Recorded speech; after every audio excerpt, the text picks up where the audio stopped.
नमस्कार, I am Shivani Singh. So friends, कैसे हैं आप सभी? मस्त होंगे होता यहाँ पे। और डियर फ्रेंड, जैसा आपको पता है कि हम यूपी ट्रिपल एससी, ठीक है, यूपी ट्रिपल एससी पेट एग्जाम्स 2025 की प्रिपरेशन कर रहे हैं। और आपको पता है बहुत कम डेज है भैया, फाइनली मान के चलो बहुत ही कम है। ओके, और डियर फ्रेंड्स, यहीं पर अगर हम बात करें आज का सेशन, जी हाँ, यही आपका कंटिन्यू महामैराथन होंगे 50-50 सीरीज वाली। आज के सेशन में हम यहाँ पे पहले सॉल्व करेंगे भारतीय इतिहास के टॉप 10 क्वेश्चंस। टॉप 10 क्वेश्चन रहने वाले हैं। इन टॉप 10 क्वेश्चंस में से एक आधा क्वेश्चन आपके एग्जाम्स में आ सकता है। क्लियर है भैया?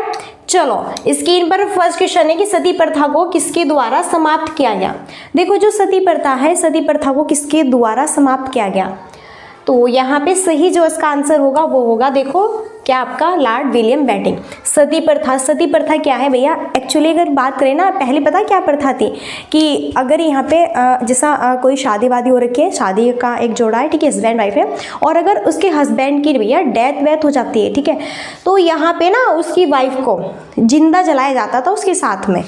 तो ये थी सती प्रथा और बहुत गलत थी भैया ये, ठीक है। अभी देखो कि अगर भाई वो यहाँ पे उनकी डेथ हो चुकी है और उनकी वाइफ को ऐसे जिंदा जलाएंगे, तो देखो जिंदा व्यक्ति कैसे जलेगा, अब आप देखो कैसा फील होगा, ठीक है। अभी देखो इसके बारे में कुछ इंपॉर्टेंट पॉइंट्स हैं। एक्चुअली अगर हम सती प्रथा की बात करें तो यहाँ पे जो लॉर्ड विलियम बेंटिंक है, इनकी अनुगामी और राजा राम मोहन राय जैसे भारतीय समाज सुधारकों ने यहाँ पे सती प्रथा पूरी तरह से रोक जो है लगाई। तो कब? ये 4 दिसंबर वर्ष 1929 में। अगर पूछे कि जो यहाँ पर अगर बात करें सती प्रथा पर जो रोक लगी थी वो जो है किस तारीख को, यहाँ पे अगर ये पूछे, और इसमें कौन कौन शामिल थे, तो यहाँ पे लॉर्ड विलियम बेंटिंक तो शामिल ही थे, राजा राम मोहन राय जी भी हैं, जितने भी भारतीय समाज सुधारक थे वो यहाँ पे पूर्ण तरह से सती प्रथा पर इन्होंने रोक लगाई। भैया इनके लिए ना एक क्लैपिंग भी हो जाए और एक सैल्यूट भी हो जाए। बहुत अच्छा यहाँ पे इन्होंने जो है वर्क किया। क्योंकि अब आप बताओ, जब यहाँ पर अगर ये प्रथा कंटिन्यू ऐसे ही चलती रहती, तो बताइए भैया, हम सब भी तो यहाँ पे जो है भाई देखो सबकी शादी वादी होती है फिर, ठीक है, टाइम का किसी का कुछ भी नहीं पता। ओके ना, तो भैया बताओ, जब हमारे ऊपर ये ऐसी चीज़ आएगी, बीतेगी, तो तब पता चलेगा कि ये गलत है कि सही है। ब्रिटिश शासन के दौरान भारत की अधिकांश जनसंख्या जीविका के लिए किस क्षेत्र पर डिपेंड है? प्राथमिक या फिर जो है द्वितीय या फिर जो है थर्ड, या फिर इन सभी क्षेत्रों में लगभग समान रूप से। तो ब्रिटिश शासन के दौरान भारत की अधिकांश जनसंख्या किस क्षेत्र पर निर्भर थी? वो थी प्राथमिक क्षेत्र। देखो पूछा है किस ब्रिटिश शासन के काल में पूछा है।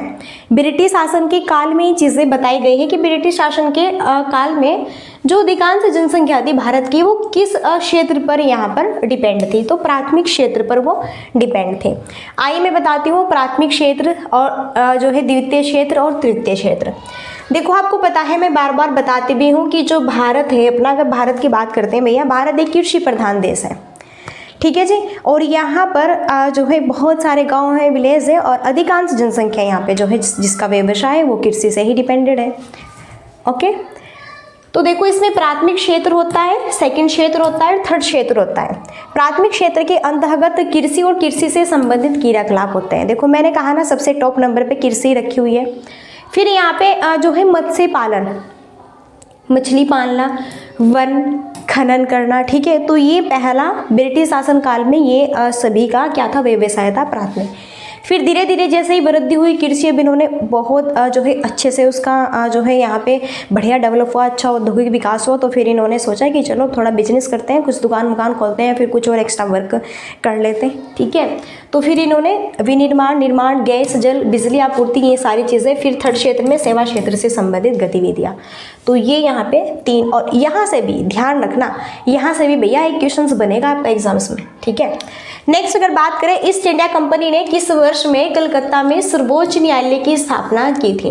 देखो ईस्ट इंडिया कंपनी ने पूछा है कि किस वर्ष में कलकत्ता में सर्वोच्च न्यायालय की स्थापना की। तो यहाँ पे जो सही आंसर होगा हमारा, तो यहाँ पर होगा आपका क्या, 1773। चलो अब ये जो 1773 है, अभी हम इसके बारे में जान लेते हैं। एक्चुअली जो 1773 है इसके बारे में जाने। देखो जो सम्राट जॉर्ज है सेकंड, इन्होंने 26 जुलाई और 1774 को कलकत्ता में सुप्रीम कोर्ट की स्थापना की, ठीक है जी। एक मिनट,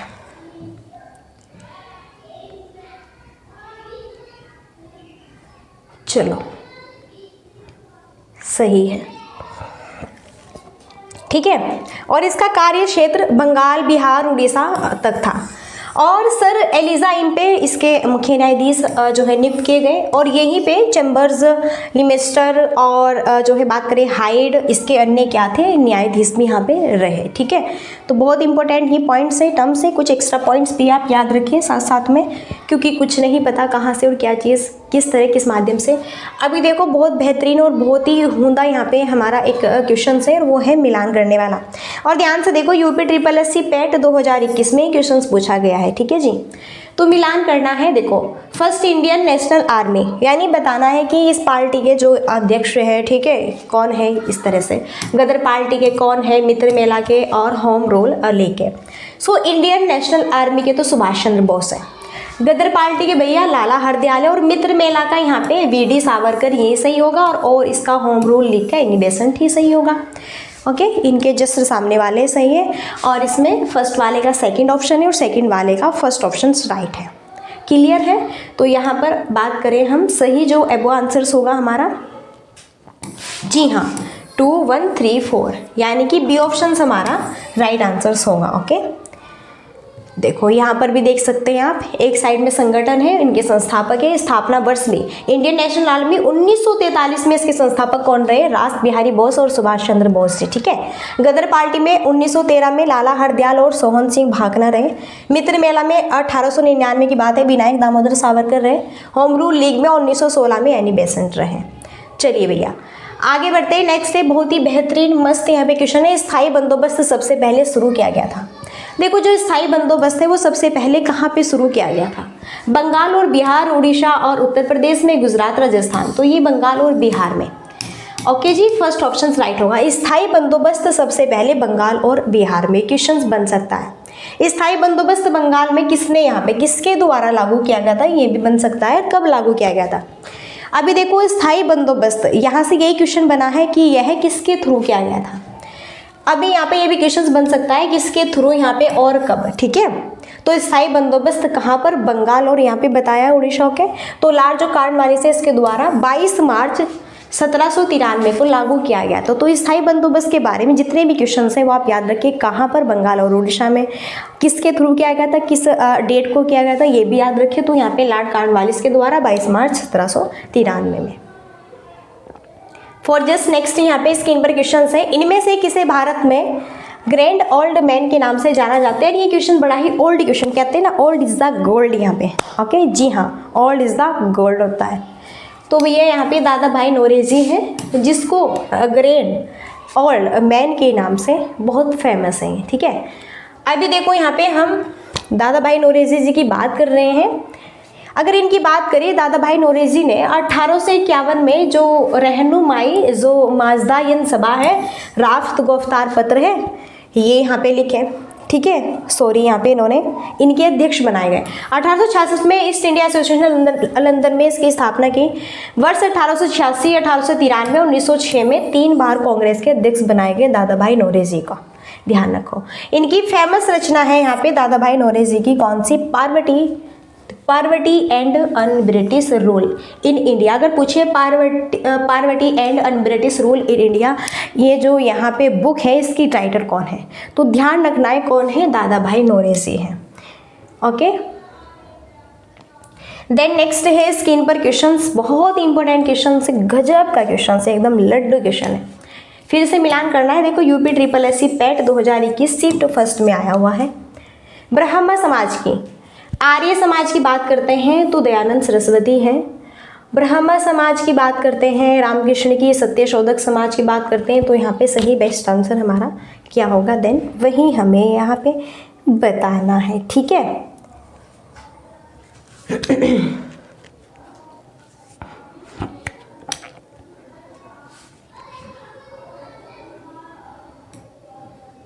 तो यहाँ पे ऑप्शन सी राइट होगा। फर्स्ट का 3 है भैया, जो है ब्रह्म समाज की यहाँ पे राम मोहन राय, ठीक है। फिर रामकृष्ण मिशन में आपके रहते हैं स्वामी विवेकानंद, आर्य समाज में दयानंद सरस्वती और सत्यशोधक समाज में रहते भैया ज्योतिराव फूले। इस तरह से यहाँ पे सी ऑप्शन करेक्ट होगा, ओके। बहुत ही बेहतरीन क्वेश्चन है। अभी जस्ट फॉर नेवर आगे बढ़ते हैं, ओके।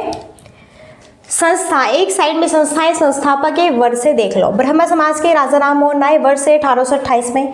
आर्य समाज के दयानंद सरस्वती है 1875। रामकृष्ण मिशन में विवेकानंद है 1897। सत्यशोधक समाज में 1873 में ज्योति भाराव फूले इनके संस्थापक। ठीक है, चलो भैया टाइमिंग भी सारी चीजें फाइनली यहाँ पे दी हुई है। आगे बढ़ते हैं। स्क्रीन पर 8 क्वेश्चन से बड़ा ही दमदार मस्त। स्क्रीन पर देखो, पहले स्टार्टिंग में फर्स्ट क्वेश्चन मार्के में ब्रिटिश सरकार ने भारत में सरकार की संरचना में कुछ सुधारों की घोषणा की, जिन्हें मार्ले विंडो सुधार के नाम से भी जाना जाता है। ओके जी, तो कब की थी भैया ये बताना है, और ये की थी भैया 1909 में। क्वेश्चन बड़ा ही दमदार है भैया, 1909 में की थी। ठीक है, नेक्स्ट है, भारत में पहली रेलगाड़ी किस वर्ष में और किन 2 स्थानों के बीच चलाई गई। इंपॉर्टेंट क्वेश्चन है। भारत में सबसे पहले रेलगाड़ी कहाँ पे और कब, तो ये 1853 में लड्डू क्वेश्चन है ये, और बम्बई से थाने के मध्य चलाई गई थी। ये क्वेश्चन तो भैया सबके याद होगा क्योंकि बहुत बेसिक क्वेश्चन है। आइए देखते हैं यहाँ पे इसके बारे में कुछ एक्स्ट्रा पॉइंट्स में। पहला जो अभी तो देखो बात की है, पहली जो रेलगाड़ी है भारत में कब चलाई गई। ठीक है जी, अभी अगर बात करते हैं, पहला विद्युतीकरण रेल मार्ग मुंबई से कुर्ला के मध्य बनाया गया। भारतीय रेल एशिया की बृहत्तम और विश्व की 3rd बृहत्तम रेलवे प्रणाली है। रेलवे की लंबाई दृष्टि से भारत का 4था स्थान अमेरिका, रूस और चीन के बाद है। तो रेलवे की लंबाई में भारत का कौन सा स्थान है, 4 नंबर पर है भैया। और पहला विद्युतीकरण रेल मार्ग कहाँ से किसके मध्य बनाया गया था, मुंबई से कुर्ला। तो ये भी कुछ एक्स्ट्रा पॉइंट्स हैं, एक्स्ट्रा याद रखिए। देन लास्ट है आपका यहाँ पे हिस्ट्री का टेस्ट में, भारत में सबसे पहली जनगणना किस वर्ष में हुई थी। तो भारत में सबसे पहली जो जनगणना है वो 1872 में हुई थी आपकी। कब हुई थी भैया, 1872 में वो आपकी हुई थी। ठीक है, फाइनली अभी देखो यहाँ पे भारत में अगर बात करें जनगणना की स्टार्टिंग 1872 में, अब किसके कार्यकाल में हुई थी, उस समय कार्यकाल था लॉर्ड मेयो का, याद रखो। भारत में नियमित जनगणना की स्टार्टिंग 1881 में लॉर्ड रिपन के कार्यकाल में। अगर पूछे ओनली जनगणना की शुरुआत, अगर पूछे नियमित जनगणना की शुरुआत हुई थी तो ये हुई थी 1881 में, और ये 1872 में हुई थी, और ये हुई थी लॉर्ड रिपन के कार्यकाल में। फिर 2011 की जनगणना भारत की 15वीं जनगणना और स्वतंत्र भारत की 7वीं जनगणना थी वो। ठीक है, जैसे कहते हैं ना कि भारत की जो 2011 की जनगणना के अनुसार इसके। ओके जी, अब यहाँ पे आपका टेस्ट होता है स्टार्ट भूगोल का, मस्त हुंदा बेहतरीन गजब। आगे बढ़ते हैं बिना टाइम वेस्ट किए, क्योंकि आपको पता है अभी फिलहाल आपके लिए टाइम इतना इम्पोर्टेंट है क्या ही कहे। जी हाँ, बहुत इंपॉर्टेंट है भी आपके लिए टाइमिंग। देन स्क्रीन पर फर्स्ट क्वेश्चन है आपके सामने, स्क्रीन पर आपके सामने फर्स्ट क्वेश्चन है, मस्त क्वेश्चन है। वर्ष 2001 और 11 की अवधि में कुल जनसंख्या में निम्नतम % वृद्धि वाला जो राज्य है नागालैंड है, गोवा है, केरल है या फिर तमिलनाडु है। तो देखो अभी यहाँ पे जो है जनसंख्या की बात कर रहे हैं, 2001 और 2011 की जनगणना के अनुसार है ये।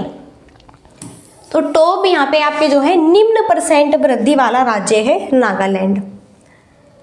चलो अब कुछ इंपॉर्टेंट पॉइंट्स हैं। अगर बात करें वर्ष 2000 और 11 की अवधि में कुल जनसंख्या में आपका जो है यहाँ पे नागालैंड है, जिसकी % वृद्धि दर कितनी थी, 6% है आपकी। ठीक है, तो ये कुछ एक्स्ट्रा पॉइंट्स है, एक्स्ट्रा टर्म्स है, इसको भी आप साथ साथ में याद रखें।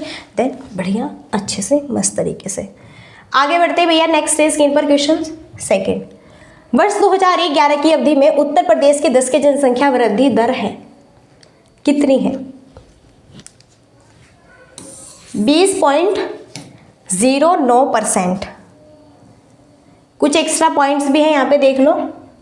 प्रदेश में पुरुष और महिला की 10 के वृद्धि क्रम से कितनी, 19.31 और 21.23% रही। यहीं पर 10 की जनसंख्या वृद्धि दर की बात करें दृष्टि, उत्तर प्रदेश का 14वां स्थान है। तो ये क्वेश्चन बहुत इंपॉर्टेंट है आपके लिए, और ये एक्स्ट्रा पॉइंट्स भी। भारत में अंग्रेजों के समय में प्रथम जनगणना, ठीक है, किसके कार्यकाल में हुई, जब अंग्रेजों के समय प्रथम जनगणना भारत में किसके कार्यकाल में हुई भैया, ये बताना है। तो ये आपकी होती है लॉर्ड मेयो के कार्यकाल में। उस समय यहाँ पे जो कार्यकाल होता है किसका होता है, लॉर्ड मेयो का होता है। भारत में प्रथम जनगणना 1872 में हुई थी, बताया मैंने। नियमित वाली जनगणना कब हुई थी, फटाफट बताओ। और उस समय भारत का वायसराय लॉर्ड मेयो था। जबकि नियमित रूप से अगर बात करें 10 वर्षीय जनगणना लॉर्ड रिपन के कार्यकाल में देखो 1881 में हुई। ये पॉइंट्स याद रखो, प्रथम भी पूछ सकता है, नियमित जनगणना भी पूछ सकता है। नेक्स्ट है, निम्न में से कौन सी एक 2001 और 11 के दशक में भारत की जनसंख्या की 10 की वृद्धि दर रही? बताओ यहाँ पे कितनी परसेंट रही?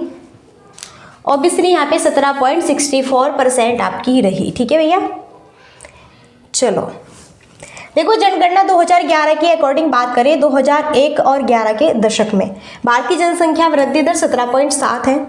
और यहाँ पे अगर बात करें पुरुष 10 के वृद्धि दर 17.19%, महिला 10 के वृद्धि दर 18.12%।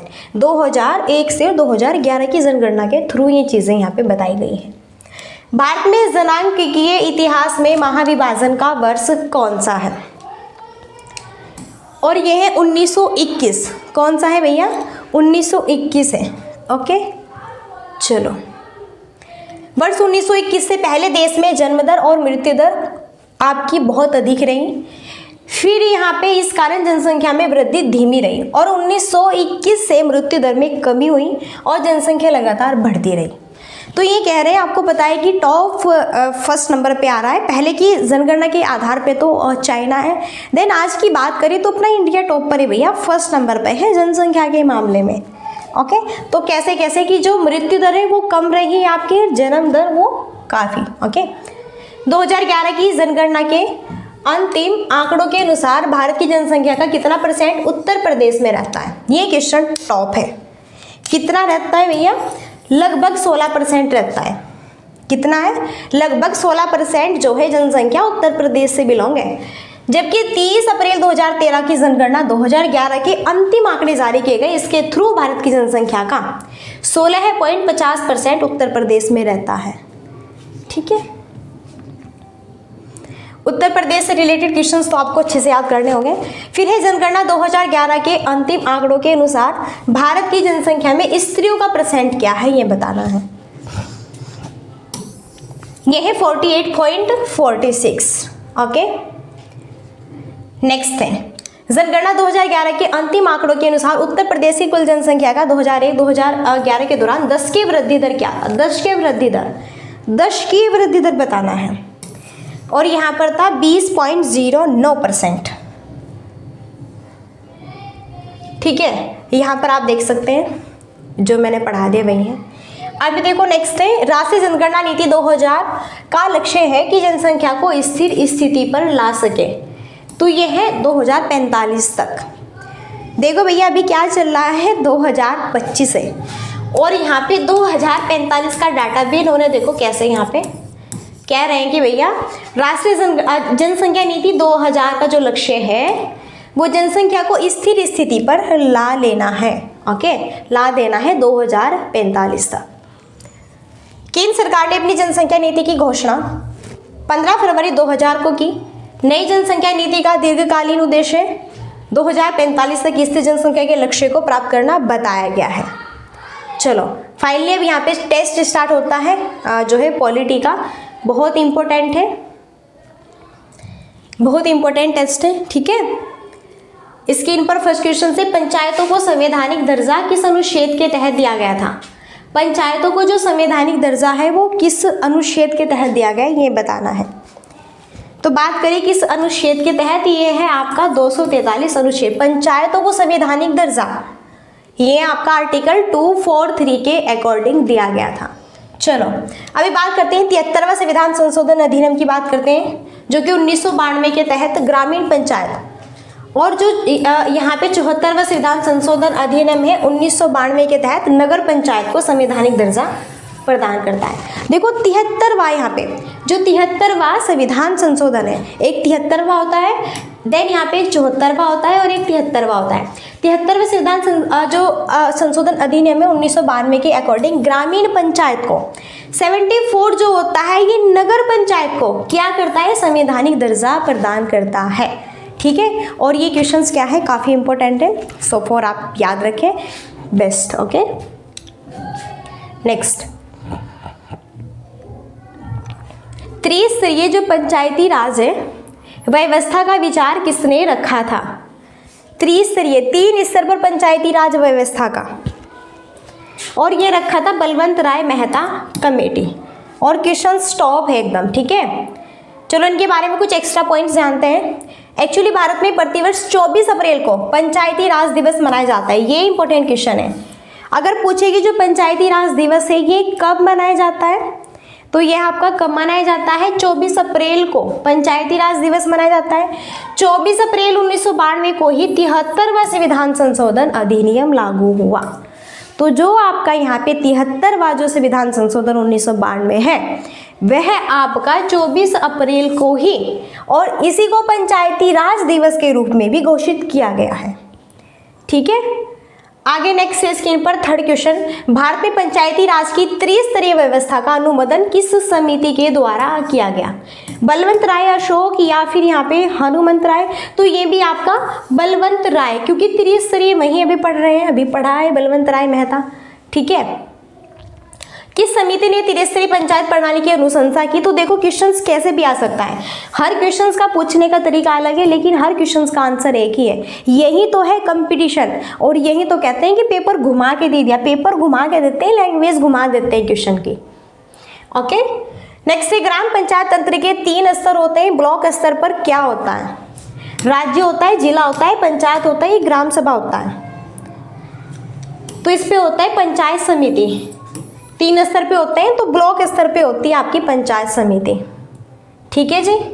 नेक्स्ट, इनमें से कौन सा भारत में पंचायती राज की 3 स्तरीय प्रणाली में एक स्तर नहीं है, ग्राम पंचायत भी पंचायत समिति है, जिला है, परिषद है, कौन सा नहीं है, देन ये बताना है। तो देखो नगर परिषद, जो भारत में पंचायती राज की जो 3 स्तरीय प्रणाली है भैया, इसमें एक स्तर किसका नहीं है, नगर परिषद का नहीं है, ठीक है।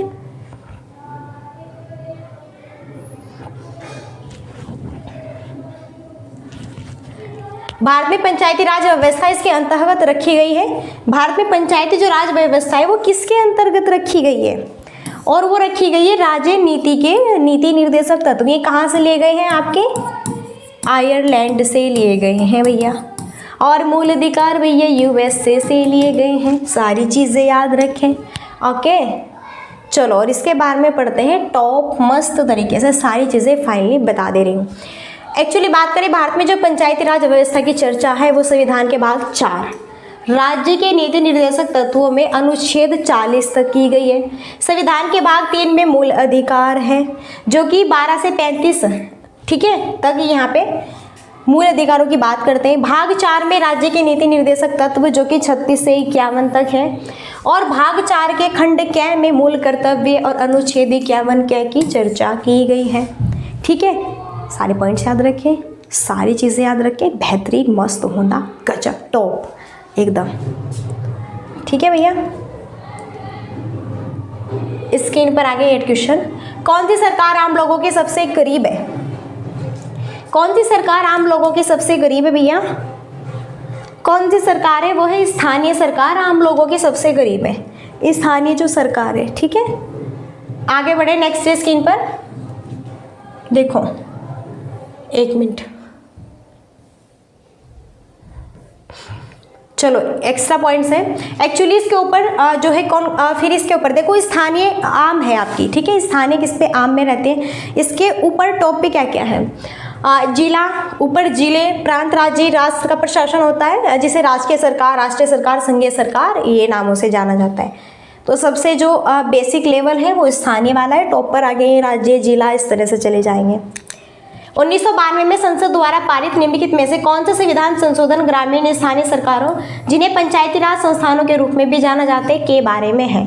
तो कौन सा यहाँ पर है भैया, ये बताना है, और वह है 73वां। ओके जी, एक्चुअली ये जो यहाँ पे आपका 73वां इस संशोधन के तहत बात करते हैं, संविधान में एक नया भाग 9 तथा उसके अंतर्गत अनुच्छेद 243 और अनुच्छेद 243 के से लेकर अनुच्छेद 243 नए और 11वीं अनुसूची जिसमें 29 विषय जोड़े गए हैं, आपके 73वें के थ्रू चीज़ें बता दे रहे हैं। ओके, चलो इसमें तो आप कन्फ्यूज हो जाएंगे, ये रहने दो, ये देखो नेक्स्ट है, और इसमें 10 क्वेश्चन है। भारतीय संविधान में जो पंचायती राज प्रणाली को वर्ष संशोधन में औपचारिक रूप दिया गया, कब दिया गया? ये दिया गया 1992 में 73वें संविधान संशोधन में। पंचायती राज की बात कर रहे हैं, ठीक है।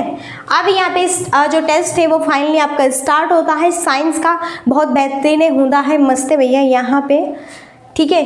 काफ़ी गर्मी भी हो रखी है, कोई बात नहीं, आपका टेस्ट जरूरी है, गर्मी हो रखी है कोई बात नहीं, होने दो। फर्स्ट क्वेश्चन है स्क्रीन पर कि निम्न में से कौन सी फसल प्राय परगणित होती है, परपरागित होती है। कौन सी फसल प्राय परपरागित होती है? तो यह है सोरगम, ठीक है जी, सोरगम होती है। देखो सोरगम देखते हैं क्या है। एक्चुअली परागण का वैज्ञानिक अर्थ में इसे हम क्या, वर्तिक राग, अंडाशय से या फिर बीजांड पर परागण के पहुंचने की वह प्रक्रिया है जिसमें गर्भाधान के पश्चात फल और बीज बनते हैं। परागण के मुख्य भेद है स्वपरागण और परपरागण। परागण के भेद होते हैं स्वपरागण, परपरागण। परपरागण जो देखो स्वपरागण स्वयं की जाति, परपरागण दो जोड़ी, ठीक है, इस तरह। तो वही भैया आपके, ठीक है। तो बीज कैसे, जैसा आप पौधा लगाते हैं तो आपने बीज लगाया, फिर ठीक है बोया, फिर कैसे कैसे यहाँ पे भ्रूण, कैसे कैसे सारी चीज़ें वो रेडी होगा प्लांट्स, सारी चीज़ें वहीं आपकी बताई गई हैं। आलू पर्ण वेलन विषाणु ब्लैंक किसके द्वारा प्रेषित होता है? ये होता है एफिड्स के द्वारा प्रेषित। किसके द्वारा होता है? एफिड्स। आलू, ठीक है।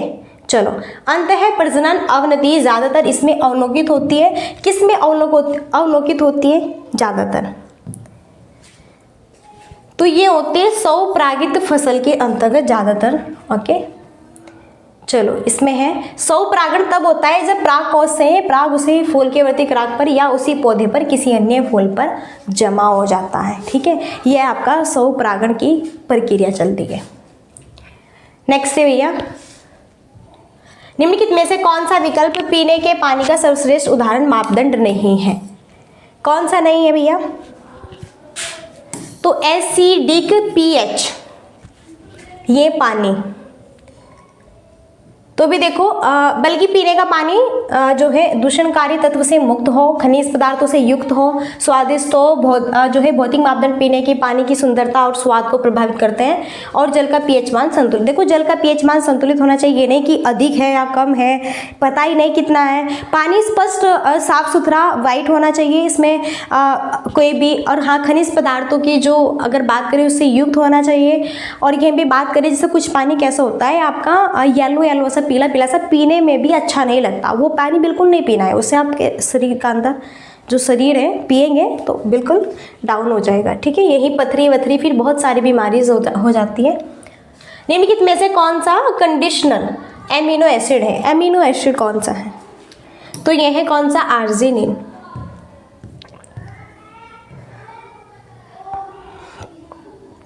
इंपॉर्टेंट पॉइंट्स है, अमीनो अम्ल शरीर के उचित पोषण के लिए अत्यंत आवश्यक है। कुछ कंडीशनल अमीनो एसिड जैसे कि आर्जिनिन, देखो आर्जिनिन तो होते ही हैं, कुछ यहाँ पे कंडीशनल अमीनो एसिड और कौन कौन से होते हैं? सिस्टाइन होता है, और ग्लूटामाइन होता है, टाइरोसिन होता है, और ग्लाइसिन होता है, ऑर्निथिन होता है, और क्या? प्रोलीन होता है। यहीं पर नेक्स्ट है, रिमझिम के चिकित्सक ने उसे संतृप्त वसा वाले भोजन का अधिक सेवन न करने की सलाह दी है। यदि रिमझिम अपने चिकित्सक की सलाह का पालन नहीं करती तो उसे निम्नलिखित में से किसका खतरा हो सकता है? संतृप्त वसा, जो वसा वाले, ठीक है, तो उसे हो सकता है हृदय रोग। भैया आपको पता है कि डिफरेंट बीमारीज होती है, डिफरेंट बीमारीज का जो कहते हैं ना कि भैया ये फ्रेज करना है, खाना नहीं है, वो नहीं खाना, तो अगर आप करते हैं तो बीमारी जल्दी ठीक होगी, नहीं करते हैं तो बहुत लेट होगी। हम जितनी कैलोरी ऊर्जा एक दिन में लेते हैं, संतृप्त वसा उसके 10% तक ही सीमित रहना चाहिए। 1 ग्राम वसा में 9.3 किलो कैलोरी ऊर्जा मिलती है। संतृप्त वसा का स्रोत मक्खन, पनीर, दूध, आइसक्रीम और वसायुक्त ये क्या है यहाँ पे? मांस आदि है। तो अगर बात करें, देखो कम से कम ये सारी चीज़ें, और फास्ट फूड वगैरह बहुत कम डिले करो, बिल्कुल बहुत कम खाने चाहिए। पुस्तक फंगी एंड प्लांट जो यहाँ पे डिसीजेज है, इसके राइटर कौन है ये बताना है। फाइनली इसके राइटर है कौन? डॉक्टर बीबी मुंडुकोर, ओके जी। देखो, यह पुस्तक जो है पौधों के रोपण और पौधों में लगने वाले रोगों के विषय में विस्तृत रूप में लिखी गई है। अब ये जो पुस्तकें किसके थ्रू लिखी गई है, किसके अंतर्गत लिखी गई है, क्यों लिखी गई है, भी मैंने बता दिया। नेक्स्ट है भैया जी, रेपसीड अरहर हाइब्रिड मक्का या फिर जवारी और जूट का बीज गुणक अनुपात कितना है? तो इन सब का अनुपात 1:100 है। ठीक है भैया। नेक्स्ट है और लास्ट ईयर टेस्ट भी फिनिश है। बात करें पुणे में कृषि मौसम विज्ञान विभाग की स्थापना किस वर्ष की गई थी? तो भैया ये 1932 में की गई थी। ठीक है। तो फ्रेंड्स यहीं पर अब लास्ट क्वेरी हमारी पहले देख लो एक बार। कृषि मौसम विज्ञान विभाग की स्थापना 1932 में की गई, पुणे में की गई, जबकि भारतीय मौसम विज्ञान का हेडक्वार्टर न्यू दिल्ली में है। और भारतीय मौसम विज्ञान विभाग 27 अप्रैल 1949 को विश्व मौसम विज्ञान संगठन का सदस्य बना। वर्तमान में भारतीय मौसम विज्ञान के महानिदेशक कौन है? Doctor L S. राठौर। ये यहाँ पे मेरा ही सेशन है, फटाफट वॉच कर लो। फर्स्ट क्लास है, 50 में से 50 जीके जीएस वाली क्लास, भारतीय इतिहास, राष्ट्रीय आंदोलन, सब टॉप लेवल, मस्त क्वेश्चंस, मस्त कंटेंट, टॉप। यहाँ पे लास्ट क्वेरी आपको पता ही यही रहती है, लाइक एंड शेयर सब्सक्राइब की। सो सेशन अगर आपको अच्छा लगता है मस्त यहाँ पे ऑब्वियसली आप सेशन को like and share and subscribe कर सकते हैं। काफ़ी गर्मी है, लाइट्स भी धीमी है, पसीने में देखो कैसे स्किन भी कैसी आ रही है, कोई बात नहीं, कैसे भी आए, काले पीले धोले। ठीक है। सबसे मेन है आपको अच्छा दिखना चाहिए, अच्छा समझ आना चाहिए, अच्छी आपकी यहाँ पे प्रिपरेशन होनी चाहिए। तो यहीं पर अब हम अपनी वाणी को देते हैं विराम और मिलते हैं नेक्स्ट सेशन में। और तब तक के लिए so thanks for watching, keep studying, bye bye, take care, जय हिंद, जय भारत, नमस्कार।